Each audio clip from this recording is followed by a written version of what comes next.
Hello and welcome back to my channel. It brings me great pleasure to bring God's word to the people. Today's word comes from 1 Kings chapter 14 verses 1 through 6, and it is entitled Judgment on the house of Jeroboam.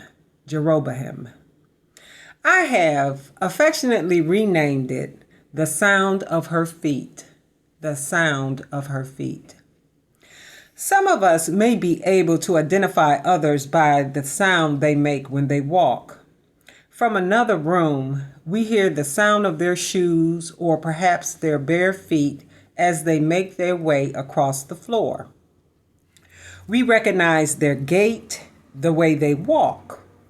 For example, they may walk with a heavy heel or on the tippy tops of their toes, or they may have flat feet like me. They may have a quick stride or a limp, or they may even slide their feet across the floor. In any event, we recognize the sound they make when they walk. As we read the text in 1 Kings chapter 14, verses 1 through 6, we learn that Jeroboam is king over Israel and his son Abijah is sick.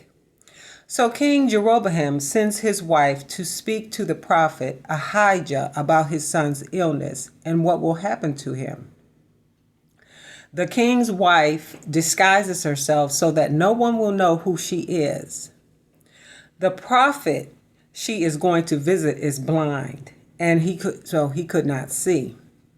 However, the Lord told the prophet that the king's wife was coming to see him about her sick son. The Lord also told the prophet what to say to her.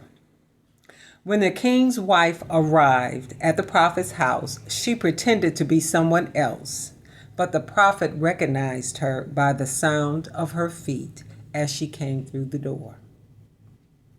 So what does all of this really mean for us? Well, I am so very glad you asked.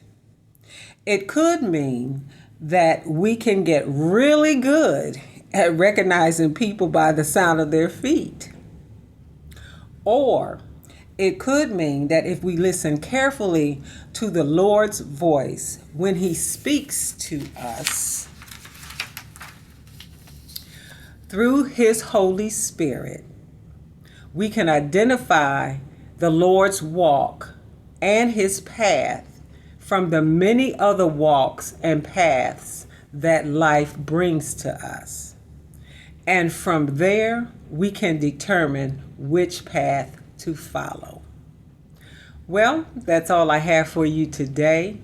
Stay safe and stay blessed, and peace and blessings to you and your family. Bye-bye.